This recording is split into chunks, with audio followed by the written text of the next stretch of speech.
Praise God. Good morning po sa bawat isa sa atin para po sa huling linggo ng Nobyembre. So, dito po sa 1 Peter chapter 3 verse 17, meron pong sinabi diyan ang salita ng Panginoon. Ang sabi rito, higit na mainam na kayo magdusa dahil sa paggawa ng mabuti sakali mang ito'y pantulot ng Diyos kaysa magdusa kayo dahil sa paggawa ng masama. Ito ba yon?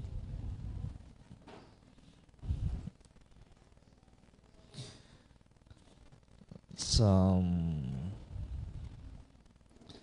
1 Peter, ito po yung ating text for this morning na matatagpuan po dito sa 1 Peter chapter 3 kung saan sinasabi na mahalin ang mga babae ng kanilang asawang lalaki, na bagamat sila ay mahina, sila rin naman ay tumanggap ng kaligtasan mula sa ating Panginoon.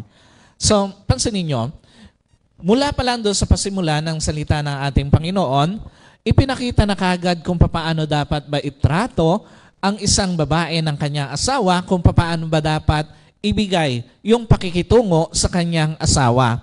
Alam niyo po, sa lahat naman ng tao, wala namang taong hindi naghahanap na mabigyan ng tamang pagpapahalaga. Totoo ba yun? Walang tao na hindi naghahanap na siya ay mabigyan ng tamang pagpapahalaga sa kanyang buhay.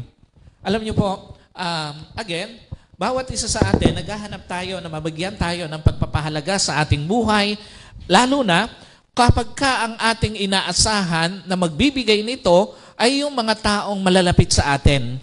Alam niyo po, walang babae o asawang babae ang hindi naghahanap na iparamdam na kailangan siya. At walang babae, walang asawang babae ang hindi naghahanap na iparamdam sa kanya na kawalan siya. Lahat po ng tao, lalo na kung ikaw ay asawa, kapag ka ang pinaparamdam sa iyo ay hindi ka kailangan, masasaktan ka. Kapag ka ang pinaparamdam sa iyo, hindi ka mahalaga, masasaktan ka. Alam niyo po, ito, the moment na iparamdam sa iyo na hindi ka mahalaga, tsak na hindi mo naman maiiwasan na maramdamang masaktan eh. Totoo po ba yan? Sa mga asawang babae, sino rito aminado? Pag pinaramdam sa iyo ng asawa mo na hindi ka kailangan, sino nasasaktan? Totoo ba? Masakit yun? Kapag ka pinaramdam sa iyo na hindi ka kailangan, hindi ka mahalaga, at hindi ka kawalan, tiyak na masasaktan ka. In all spheres of life, masakit pag nire-reject ka silently. Totoo ba yan? Kahit silently ang rejection na binibigay sa iyo, masakit yun. Sa isang relasyon, masakit pag nire-reject ka silently. At sa isang marriage, lalo na sa isang marriage, pag nire-reject ka, masakit yun. Why? Nakita ko po sa maraming tao, lalo na sa maraming may bahay, bearable sa kanila yung i-reject sila ng ibang tao, pero iba dating kapag ka ang nag-reject sa kanila, asawa nila. Totoo ba yun? Masakit kapag ka ang nagre-reject sa iyo, yung taong inaasahan sa halip na i-reject ka. Alam niyo po, mas masakit kapag ka ang rejection ang gagaling doon sa mga tao na inaasahan mo na bibigyan ka ng espesyal na pagtrato. Alam niyo po, nakita ko sa maraming tao, lalo na sa maraming may bahay, mas dinaramdam nila kapag ka ang rejection galing sa kanilang asawang lalaki. At mas less yung expression ng sakit sa labas, pero grabe ang sakit sa loob. Napansin niyo yan? Yung tipong puso mo na lang ang umiiyak, pero hindi na pumapatak. Wala nang pumapatak na luha sa iyo. Ganong kalalim ang sakit na dinadala sa isang tao kapag ka ang rejection ang gagaling doon sa taong hindi niya inaasahan na i-reject siya. Kapag ka ang rejection ang galing sa isang lalaki na ang pangako sa kanya, sasamahan siya habang buhay. Alam niyo po, ito yung tipong pagod ka na, hindi ang katawan mo kundi ang isip mo sa ginawa sa iyo. At yung tipong pinipilit mong ngumiti pero kitang-kita sa mata mo ang lungkot. Totoo po ba nangyayari yon sa isang relasyon? Lalo na sa part ng mga babae na kung saan nararamdaman nila yung sakit doon sa kanilang puso sa kanilang kalooban dahil sa maling pakikitungo sa kanila. Kaya nga ganun kaimportante sa lalaki o sa lahat ng lalaki, lalo na asawang lalaki, ang totoong value ng kanyang asawang babae. Sino po naniniwala? Mahalaga yung taong binigay sa atin ng Panginoon na makasama habang buhay. Totoo po ba yan? Sa mga kalalakihan, sino aminado? Mahalaga yung ibinigay na babae sa iyo ng Panginoon. Kasi pag hindi mo nakita yung totoong halaga ng ibinigay ng Diyos na babae sa iyo, at the middle ng inyong relationship, iiwan mo siya. At the middle ng inyong journey sa inyong marriage, ipagpapalit mo siya. At hindi siya kwento lang sapagkat maraming mga relasyon ang nangyari at naranasan yung bagay na ito. Na doon sa kalagitnaan ng kanilang journey, sa kanilang marriage, iniwan ng lalaki. Doon sa kalagitnaan ng journey ng kanilang marriage, pinagpalit ng lalaki. Kaya ganun kaimportante sa lahat ng lalaki, lalo na sa asawang lalaki, kung papaano ipararamdam ang pagpapalad sa kanyang asawa. Ganun kaimportante sa lahat ng lalaki, lalo na asawang lalaki, kung bakit hindi dapat sinasaktan ang asawang babae physically, emotionally, verbally, at financially. Alam niyo po, napakalaki ang pwedeng maging epekto o maging impact sa marriage at sa pamilya pag ang asawang babae sinasaktan physically, emotionally, verbally, financially ng asawang lalaki. Now, tingnan natin, mula doon sa perspective ng Biblia, ano ba ang impact nito sa isang marriage, sa isang pamilya? At pagkatapos ito, titingnan natin kung papaano naman dapat ang maging pagtrato ng babae sa kanyang asawang lalaki. Ano ang dapat niya maging response? Ano yung kanyang primary calling as a wife sa kanyang asawang lalaki? Sino po naniniwala? Again, napaka-importante na maunawaan natin, merong negative impact ang pananakit sa babae physically, emotionally, verbally, at financially. Alam niyo po, pagka ito ay nangyayari, unang nagiging impact nito, nalalagay sa alanganin ang katatagan ng marriage at pamilya. Sino po naniniwala? Wala namang babae ang gugustuhin mag-stay sa isang marriage na laging niloloko. Totoo po ba yan? Wala namang babae ang gugustuhin mag-stay sa isang marriage na lagi na lang sinasaktan. At sino po naniniwala? Wala namang babae ang gugustuhin mag-stay sa isang marriage na lagi na lang pinagsasalitaan ng masakit. Pwede po bang makahingi ng tubig? Nakakalimang ubo na ako, alaman lang, nag-abot ng tubig. Alam niyo po, sino naniniwala? Wala namang babae ang gugustuhin mag-stay sa isang marriage na laging pinagkakaitan ng pera. Totoo po ba yan? Lahat ng asawang babae na pinagsasalitaan na masakit, sinasaktan physically, sinasaktan financially, lahat sila hindi gugustuhin mag-stay sa relasyon na yon. Alam niyo po, natural na reaction yun ng isang tao.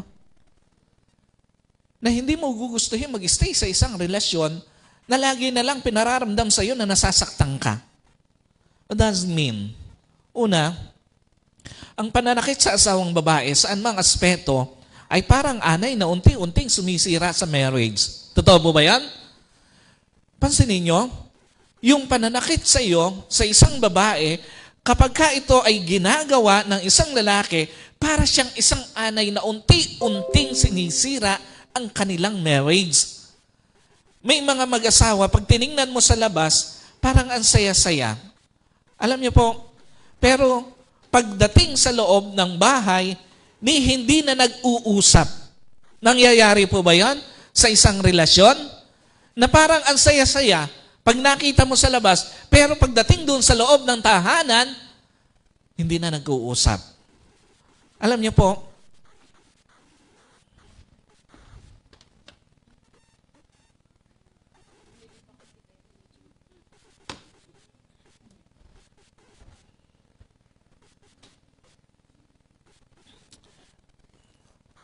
Pansinin nyo, may mga mag-asawa, pag tinignan mo sa labas, parang napaka-ideal ng relasyon. Pero pagdating sa loob ng bahay, yung lalaki, hindi maihiwalay ang cellphone sa katawan kasi may tinatago. Nangyayari po ba yon?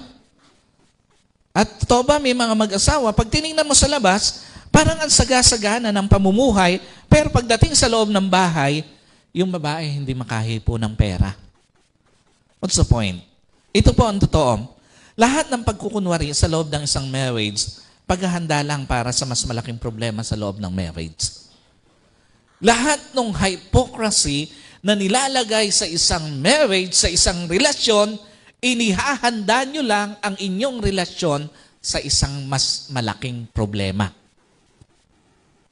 Ito po ang totoo. Lahat ng pagkukunwari sa loob ng isang marriage, paghahanda lang para sa mas matagal na panahon na puno ng lungkot ang inyong pagsasama.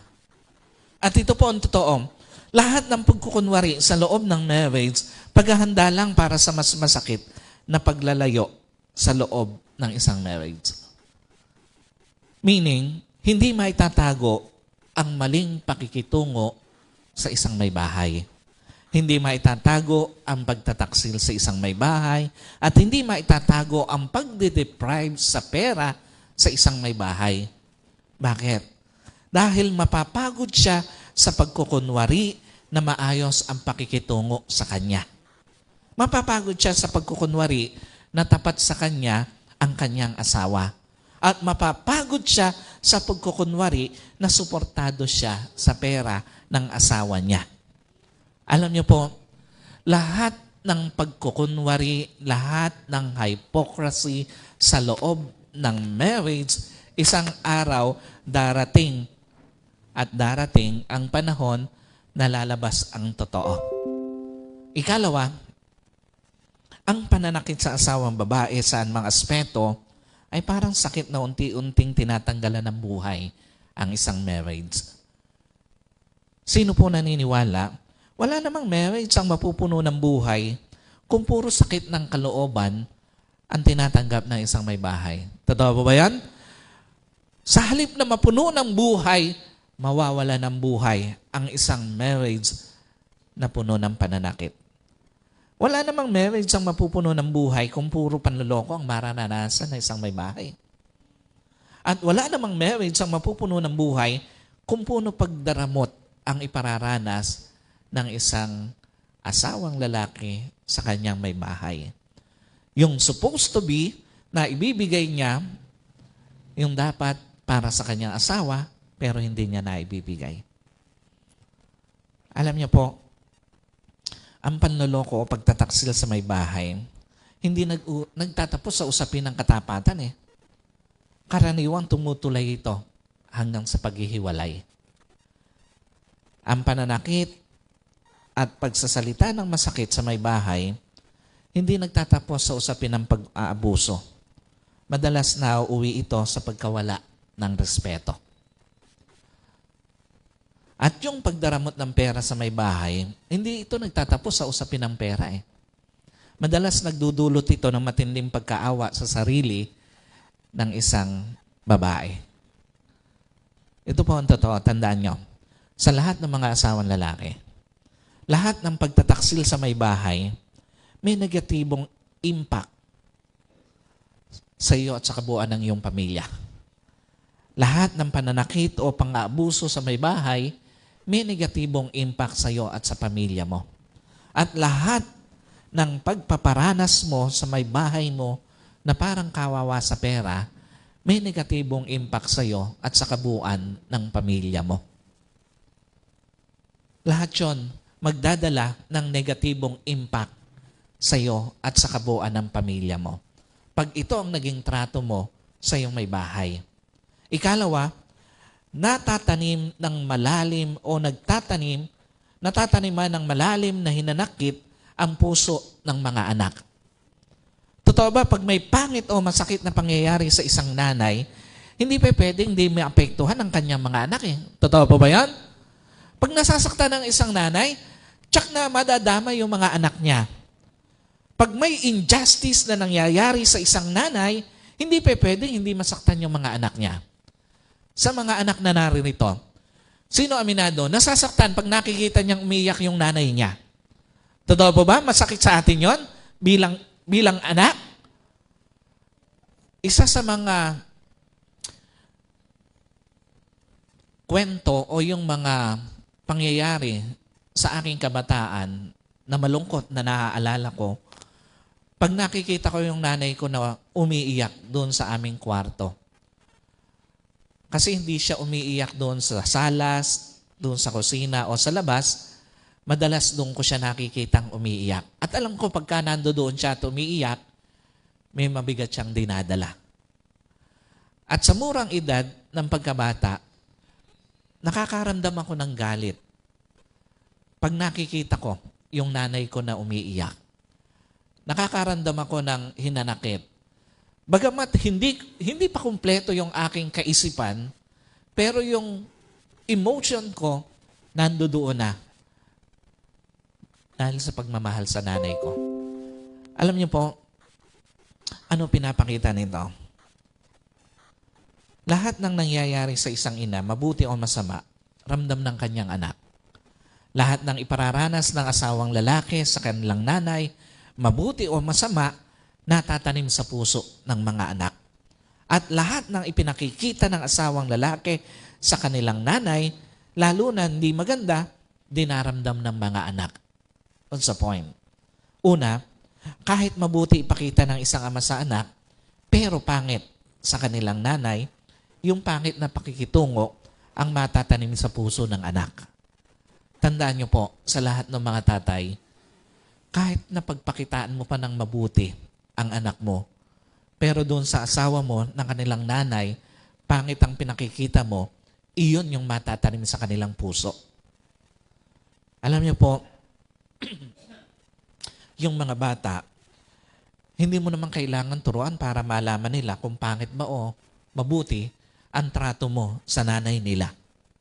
Kahit bata iyan, hindi man nila ganap na nauunawaan ng kanilang isip. Pero yung damdamin nila, alam nila kung tama o hindi ang trato mo sa nanay nila. Ang mga bata, hindi mo naman kailangang turuan para makita nila na namamaltrato o merong maltreatment sa kanilang nanay. At yung mga anak, yung mga bata, hindi naman kailangan turuan para maraman nila na nasasaktan yung nanay nila. Sa murang edad nila, maaaring hindi nila lubos na nauunawaan ang nangyayari. Pero bilang anak, lubos nilang nararamdaman yung dinaramdam ng kanilang nanay. Kaya nga huwag mong sasabihin na mabait ka naman sa mga anak mo, kahit hindi sa nanay nila, maniwala ka, nagtatatak ka sa isip nila, hindi lang yung bait mo sa kanila, kundi yung pangit na trato mo sa nanay nila. Iyon yung itinatatak mo sa isip ng mga anak mo. Huwag mong sasabihin na galante ka naman sa mga anak mo, pero hindi sa nanay nila, maniwala ka ang tatatak sa isip ng mga anak mo. Hindi yung pagiging galante mo sa kanila, kung hindi yung pagde-deprive mo ng pera sa kanila o sa nanay niya. At huwag mong sasabihin na hindi mo naman sinasaktan yung anak mo. Maniwala ka, ang tatatak sa isip nila, kung sinasaktan mo ang nanay nila, yung pananakit mo sa nanay nila. Ikalawa, darating ang point, anak na ang hihiling sa nanay na ilayo ang sarili nito sa tatay niya kung sobra natong nasasaktan. Alam niyo po, posible bang dumating sa point na anak na mismo ang hihiling sa nanay na lumayo sa tatay niya kung sobra natong nasasaktan? Totoo pa ba yan? Alam niyo po, ilan yung mga kinounsel ko na ang sabi nung babae, tuluyan po kaming lumayo kasi yung anak ko na ang nakikiusap sa akin. Just imagine yung bata na 10 years old nakikiusap sa anak, iwan mo na si daddy, sabi nung bata sa nanay niya. Kasi nakikita kung paano siya lokohin, kung paano siya saktan, kung papaano i-deprive sa pera. Alam niyo po, kahit bata pa ang isang anak, alam na niya kung sinasaktan o mali ang trato sa nanay niya. At darating talaga yung point na siya mismo yung hihiling na iwanan yung tatay niya dahil sa pananakit sa kanyang nanay. Kasi nga ito ang totoo. Wala namang anak na titiisin na lagi na lang nasasaktan ng nanay niya eh. Totoo po ba yun? Walang anak na titiisin na lagi na lang nakikita na pinagsasalitaan ng masakit, naririnig, pinagsasalitaan ng masakit ang kanyang nanay. At walang anak ang titiisin na lagi na lang nakikita na mukhang kawawa sa pera ang nanay niya. Pero ang pinakamatinding katotohanan dito, every time na makita ng anak na nasasaktan ng nanay niya, nag-iiwan ito ng malalim na hinanakit sa tatay niya. Every time na nakikita ng anak na nababaliwala nanay niya, nag-iiwan ito ng malalim na hinanakit sa tatay niya. At every time na nakikita ng anak na nagmumukhang kawawa ang nanay niya sa pera, nag-iiwan ito ng malalim na hinanakit sa tatay niya. Kaya nga huwag mo sasabihin na mabuti ka sa anak mo kahit hindi sa asawa mo. Ang tatanim sa isip ng anak mo, yung ginagawa mo sa nanay nila. Huwag mo sasabihin na sinusuportahan mo naman yung anak mo, pero hindi ang nanay nila. Ang tatanim sa isip nila, yung pagde-deprive mo sa kanilang nanay. Ikatlo, na pwedeng maging impact ng pananakit sa lahat ng areas ng buhay ng isang lalaki sa kanyang asawang babae, pwedeng physically magkasama kayo, but emotionally separated na kayo. Totoo ba? Pwedeng mangyari na ang mag-asawa magkasama, pero emotionally separated. Totoo ba? Pwedeng mangyari na ang mag-asawa magkasama, pero wala nang pakialaman sa isa't isa. Alam niyo po, nalulungkot ako pag nakakakita ako ng mag-asawa na nasa isang bahay pero magkaiba tinutulugan. Nasa isang bahay pero magkaiba yung paghahanda ng pagkain. Yung babae, dito sa area nito nagluluto, yung isa doon sa area nito nagluluto. Alam niyo po, napakalungkot na dumating sa point na may mga mag-asawa, physically magkasama, pero emotionally separated na.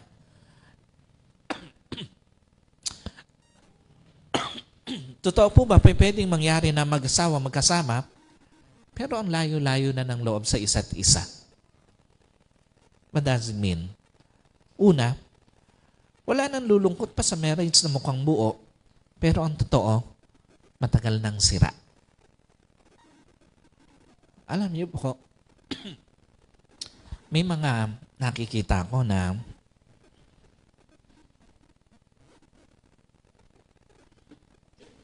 nasa loob ng simbahan, pero pagdating sa bahay, emotionally separated bilang mag-asawa. Yung iba, mga leaders pa ng church. Kaya, sa lahat po ng mga pastora natin, mga leaders, huwag kang aasa na madadala mo sa church yung asawa mo. Pero ang totoo, pagdating nyo sa bahay, hindi naman maayos ang inyong samahan. Doon pa lang, tinatapos mo na yung pagkakataon na madala ang asawa mo sa church. Mailapit sa Panginoon. Alam niyo po, hindi mo madadala sa church ang asawa mo kapag ka ang inyong relasyon tinatago nyo. Pinakikita na maganda, pero sa loob, ang pangit ng totoong kondisyon. What does it mean? Una, again, wala namang lulungkot na talaga doon eh. Yung kunwari, masaya kayo, pero sa loob, puno ng lungkot. Yung mukha lang buo sa labas, pero sirang-sira na sa loob. Wala nang lulungkot doon sa pagsasamang mukha lang masaya, pero punong-puno ng samaan ng loob. At wala nang lulungkot pa doon sa pagsasama lang na mukha lang kontento sa isa't isa, pero ang totoo matagal nang gustong kumawala sa isa't isa. Yung iba, wala na lang choice, kaya nag-i-stay doon sa loob ng tahanan. What's the point? Ang isang pagsasamang emotionally separated, kahit anong pilit mo na ipakitang buo, lalabas at lalabas ang sira nito sa mga tao sa paligid nila. Ang isang pagsasamang emotionally separated, kahit anong pilit mong pasayahin, hindi sasaya. At ang isang pagsasamang emotionally separated, kahit anong pilit mong matahimik, hindi tatahimik. Lahat ng mag-asawang emotionally separated, hindi naman kailanman sumaya. Hindi naman kailanman tumahimik ang pagsasama. At hindi naman kailanman na itago ang totoong kondisyon ng pagsasama nila. Why? Yung kasing layo ng loob nyo sa isa't isa, factor yun para magsarado kayo sa isa't isa. Yung layo ng loob nyo sa isa't isa, factor yun para mapagod kayo sa isa't isa. At yung layo ng loob nyo sa isa't isa, factor yun para mamuhi kayo sa isa't isa. At wala nang pinakamahirap sa buhay, yung kasama mo yung taong lagi mong kasama, yung taong kinamumuhian mo, yung taong nagdala sa iyo ng pagod, yung taong sarado na para sa iyo na tanggapin mo pa. Ikalawa, lahat ng emotionally separated na mag-asawa, bagamat magkasama, pakitang tao na lang ang pagtupad sa tungkulin bilang asawa. Alam niyo po, pag emotionally separated na kayo, wala namang totoo na doon sa ginagawa ninyo eh. Puro pakitang tao na lang yun. Pag ang mag-asawa dahil emotionally separated na, lahat ng gagawin nila sa isa't isa, puro pakunwari na lang. Lahat ng gagawin nila sa isa't isa for the reason na lang na hindi sila mapag-usapan ng mga tao. At pag emotionally separated na ang mag-asawa, gagawin na lang nila ang tungkulin sa isa't isa para lang masabi na pamilya pa rin sila kahit wala ng pag-ibig. Pero ang tanong, can you still call it family kung wala ng pag-ibig sa isa't isa? Can you still call it family kung wala ng pagmamalasakitan sa isa't isa at wala ng pagpapahalaga sa isa't isa? Kasi nga, hindi mo pwedeng ihiwalay sa totoong essence ng pamilya ang pag-ibig sa isa't isa. Hindi mo pwedeng ihiwalay sa totoong essence ng pamilya ang totoong pagmamalasakit sa isa't isa. At hindi mo pwedeng ihiwalay sa totoong essence ng pamilya ang totoong pagpapahalaga sa isa't isa. Ang maganda lang sa pamilya, kung nawala man pansamantala ang pag-ibig, it can be restored. Dahil natututunan naman ang muling mahalin ang dating mahal mo naman. Totoo po ba yan? Pwede namang ma-restore eh. Depende nga lang kung willing kang ma-restore yung pag-ibig at pagmamahal. Yun naman ang maganda sa pamilya eh. It can be restored yung pagpapahalaga doon sa isang taong dati mo namang pinahalagahan. And it can be restored sa isang family yung pagmamalasakit sa isang taong dati mo namang pinagmamalasakitan. Ang tanong nga lang doon, willing ka ba na i-restore yung pagmamahal, yung pag-ibig, yung pagmamalasakit, yung pagpapahalaga sa isang taong dati mo namang pinararamdaman ng mga bagay na yon? Kasi pag hindi na, wala na naman talagang na relasyon sa inyo. Now, after after knowing kung ano ba yung pwedeng maging impact pag hindi napahalagahan ng isang babae, paano mo naman mapapahalagahan ang asawang lalaki? Alam niyo po, importante yon, lalo na doon sa mga buo pa naman. At nandoon pa lang naman sa bingit ng pagkasira ng pamilya na maunawaan ano ba yung pwedeng maging impact kapag ka nasasaktan ang asawang babae physically, emotionally, verbally, or financially. And to balance it, importante rin naman na maunawaan ng babae kung papaano ba siya dapat gumalaw bilang asawang babae. Ano ba yung kanyang primary calling as a wife sa kanyang asawang lalaki?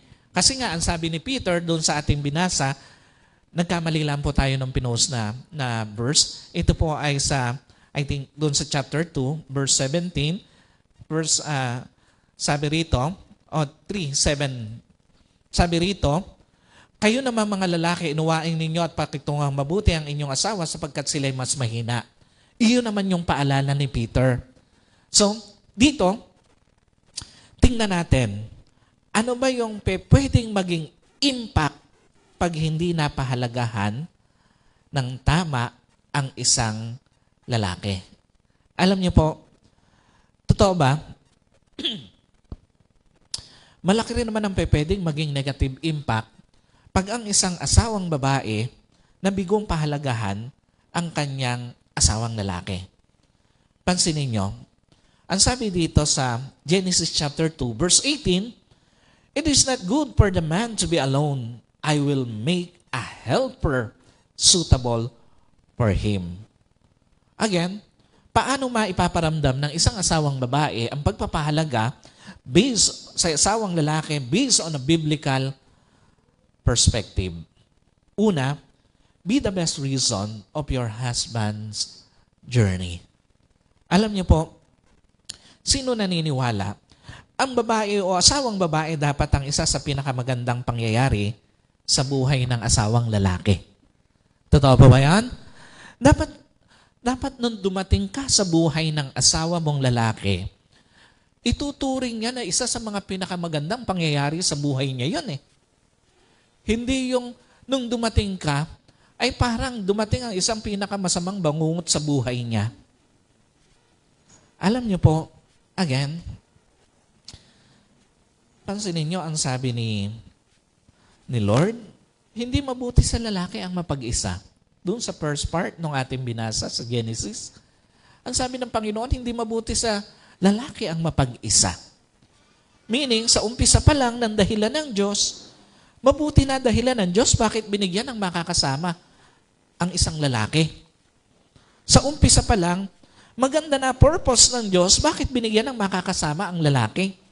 At sa umpisa pa lang, kasama na ang maging masaya ang lalaki sa pagdating ng babae sa buhay niya. Now, ang tanong, totoo ba may mga lalaki, may mga point ng buhay niya, hindi siya masaya sa marriage life niya? Totoo po ba yan? Sino aminado? Sa mga asawang lalaki. Umamin na kayo. Ako, aminado ako. Hindi lahat ng panahon ng aming buhay, hindi lahat ng panahon ng aking marriage life, masaya. Totoo pa ba yan? Hindi lahat pwede mong sabihin na lahat ng aming marriage journey, masaya kami. No. There are some point ng buhay na mararamdaman ng isang lalaki na parang hindi siya masaya. Alam niyo po, again, ito yung mga point na dati ang kinakanta mo. Kapag kakasama mo yung asawa mo, and I love you so. Pero dumating ka doon sa point na ang kinakanta mo na, please release me, let me go. Sino rito? Ito na yung nasa point na siya na yun na yung kinakanta niya ngayon. Alam niyo po, ito yung isa sa mga realidad ng buhay sa journey natin sa marriage. Ano pinapakita nito? Una, Pag nagsimulang maging kalungkutan ng asawang lalaki, ang asawang babae, mali na nagiging dahilan ng pagdating ng babae sa buhay ng isang lalaki. Totoo ba, minsan sa halip maging kasiyahan, kalungkutan ng hatid ng asawang babae sa kanyang asawang lalaki. Alam niyo po, may malungkot lang sa mga susunod na Sundays, i-discuss po natin yung usapin regarding doon sa pagkalulong sa sugal ng mga babae at lalaki ng bawat tao. Alam niyo po, may mga kinounsel ako ng mga babae, hindi alam nung asawa nila, nung pagdating galing sa abroad, yung bahay nila, yung sasakyan nila, yung pera nila sa bangko, na ipatalo sa online gaming, sa online gambling, sa online casino. Just imagine, tagal mo nagtatrabaho sa ibang bansa, pag uwi mo, pinatalo ng asawang babae mo yung lahat ng pinaghirapan nyo. Meron pang isa na nasa area ng education. Sabi niya, Pastor, mawawala na po ako ng trabaho kasi nasira ang buhay ko, ang pamilya namin dahil sa sugal. Alam niyo po, pwedeng dumating sa point, pag ang babae, hindi niya naunawaan yung primary calling ng buhay niya as a wife, sa halip maging kasiyahan, kakalungkutan ka ng asawa mo. Yung kauuwi pa lang, yung hindi pa nakakaupo, sisitahin na sa sweldo niya. Totoo po ba nangyayari yan? May mga babae, hindi pa nakakaupo yung asawa, sinisita na doon sa sweldo. Yung kauuwi pa lang, hindi pa nakakaupo, pagdududahan na bakit iba yung amoy ng pabango. At yung matindi, yung hindi ka umalis ng bahay, pinagdudahan ka pa rin ng misis mo. Totoo ba nangyayari yon? May mga babae, hindi na nga umalis ng bahay yung asawa niya, napagdudahan pa yung asawang lalaki. Alam niyo po, ang problema hindi pansin ng maraming misis, you are pushing your husband away from you. Dahil sa kawalan ng tiwala, dahil sa pagdududa, at dahil doon sa kasiselos. Totoo ba? May mga babae, sobra kong magselos? Totoo pa ba yan? At ang hindi nila alam, lason ito sa isang relasyon. Yung pagsiselos, yung pagdududa, yung pag-iisip ng hindi maganda sa asawa ay isang lason na unti-unti sumisira sa relasyon. Alam niyo po, tandaan niyo sa lahat ng asawang babae, nakapagpapalungkot ng buhay yung misis na walang tiwala sa asawa. Tandaan niyo, sa lahat ng mga asawang babae, nakapagpapalungkot ng buhay yung misis na bungangera. Yung palaging naninita ng asawa. At tandaan nyo sa lahat ng asawang babae, nakakapagpalungkot ng buhay ang misis na laging nagseselos. Sino rito ayaw niya ng pinagseselosan siya? Sa mga lalaki, mga asawa.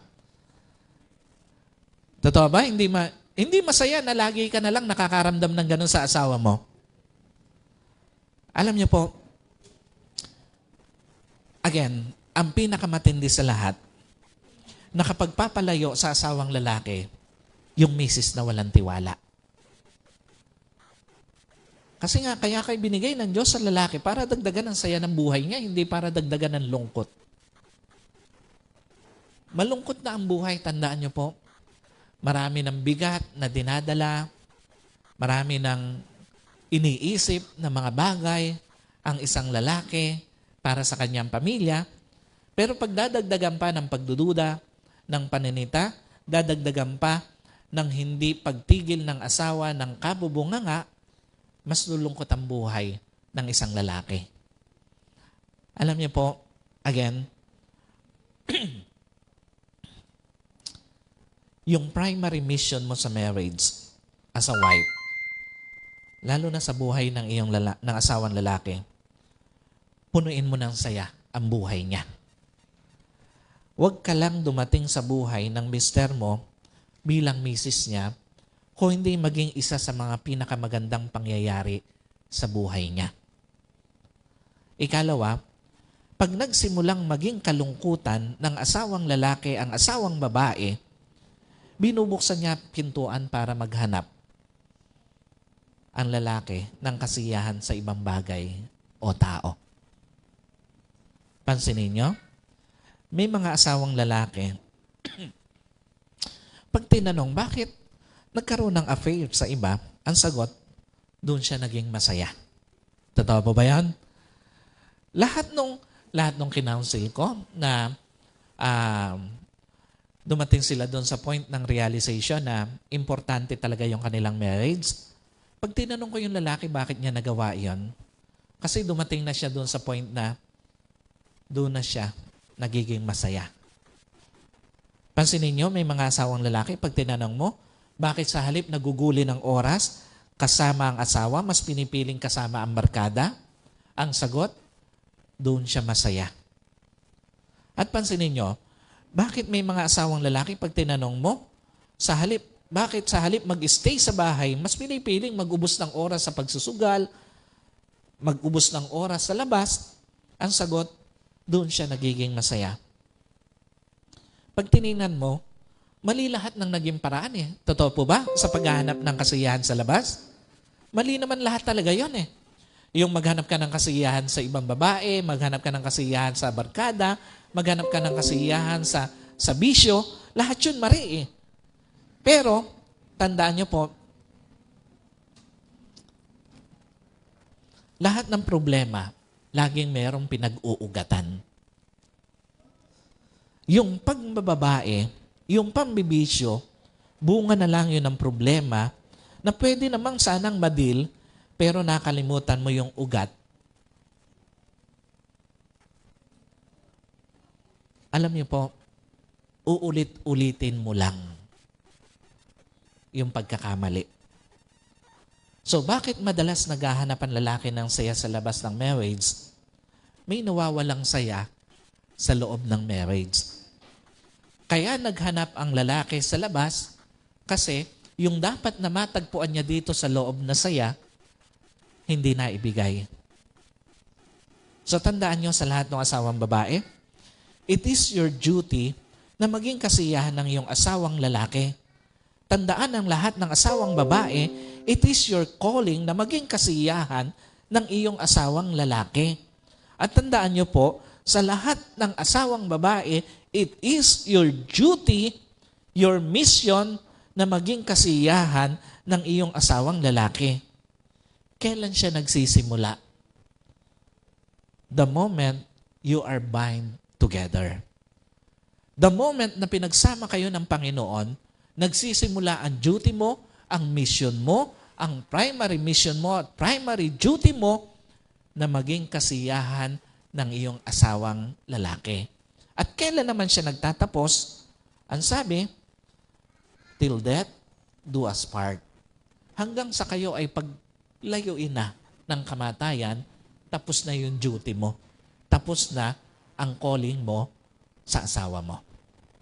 So, pinapakita rito ng Panginoon kung gaano kahalaga yung makita natin yung tamang pakikitungo, yung tamang pagtrato, at yung tamang calling ng isang babae sa kanyang asawang lalaki.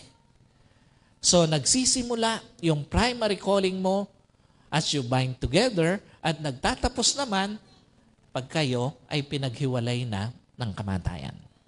Ikalawa, be the suitable helper in your husband's journey. Pansinin nyo, yung sinabi doon sa second part ng Genesis chapter 2 verse 18, I will make a helper suitable for him. Ang sabi ng Panginoon, yung original Hebrew word na ginamit dito ay ezer kenegdo, helper suitable. Ano ibig sabihin nito? Ezer means strengthening someone in a way he cannot do for themselves. What does it mean? Una, ang babae, complement, hindi supplement sa buhay ng asawang lalaki. Sino po naniniwala? Ang babae kakumpletuhan, hindi karagdagan lang sa buhay ng lalaki. Totoo po ba yan? Dapat malinaw sa iyo, ikaw ay kakumpletuhan at hindi karagdagan lang sa buhay ng iyong asawang lalaki. Ang asawang babae, ibinigay ng Diyos sa asawang lalaki para kumumpleto sa kakulangang meron ang asawang lalaki.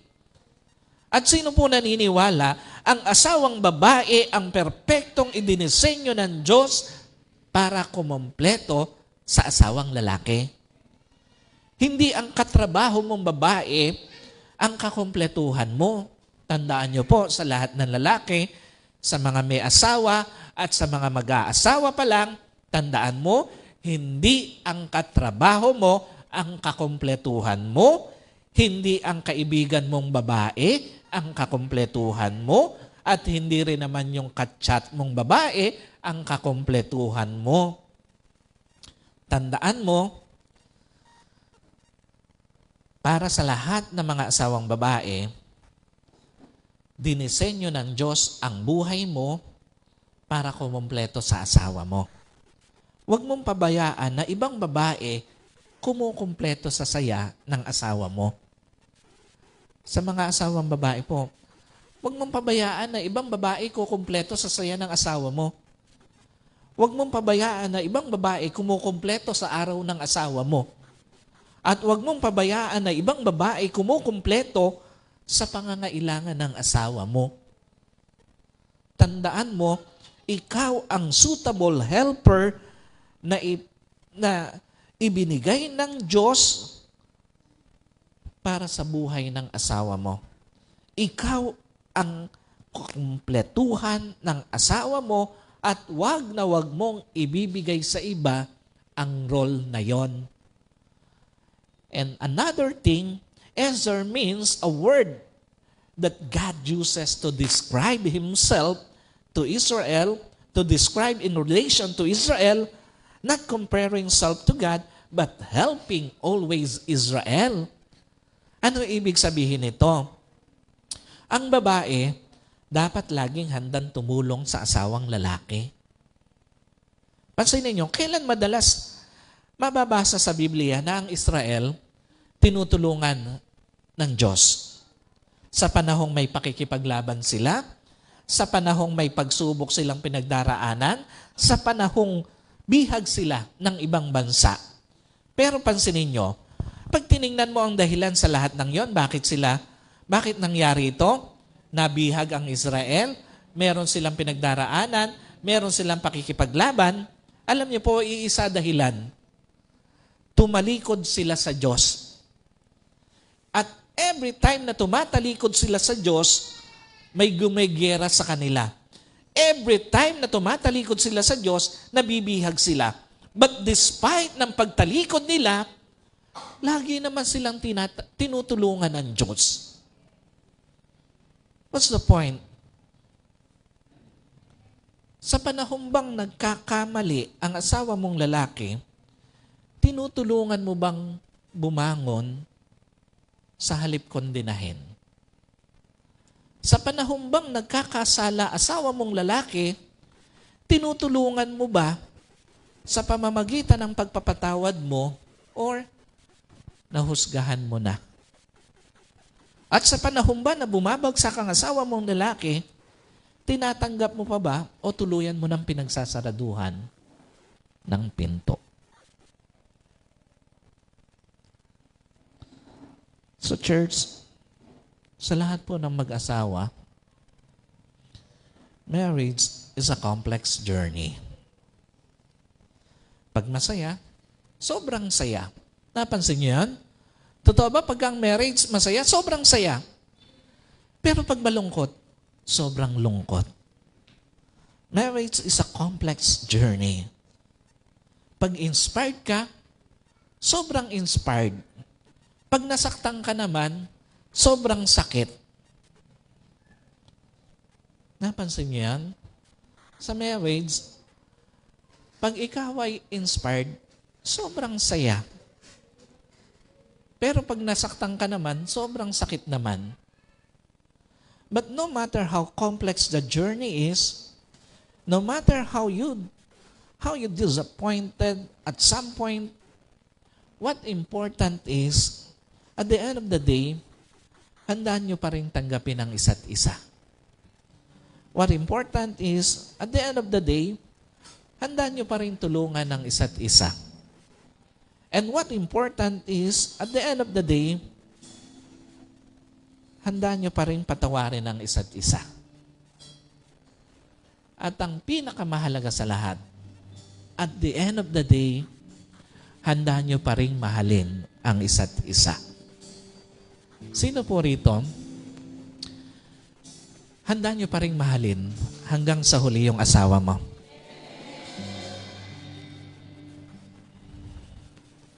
Pwede po bang tumayo tayo lahat?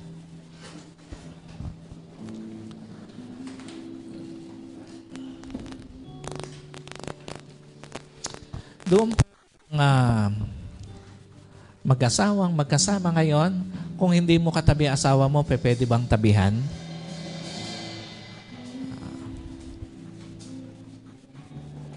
Sino po naniniwala? Hindi mo naman kailangang intayin ng 25 years gumag-renew ng vow sa asawa mo. Totoo pa ba yan? Hindi mo naman kailangang intayin ng 50 years na anniversary nyo para i-renew ang vow sa iyong asawa. Sino po naniniwala? At this moment, pwede mo namang i-renew uli ang vow mo sa asawa mo.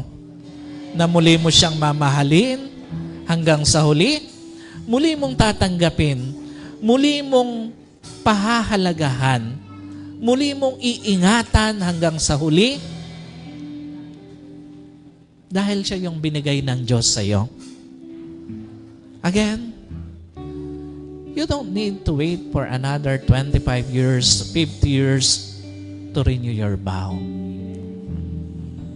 Alam niyo po, kung hindi mo mang kasama ngayon yung asawa mo,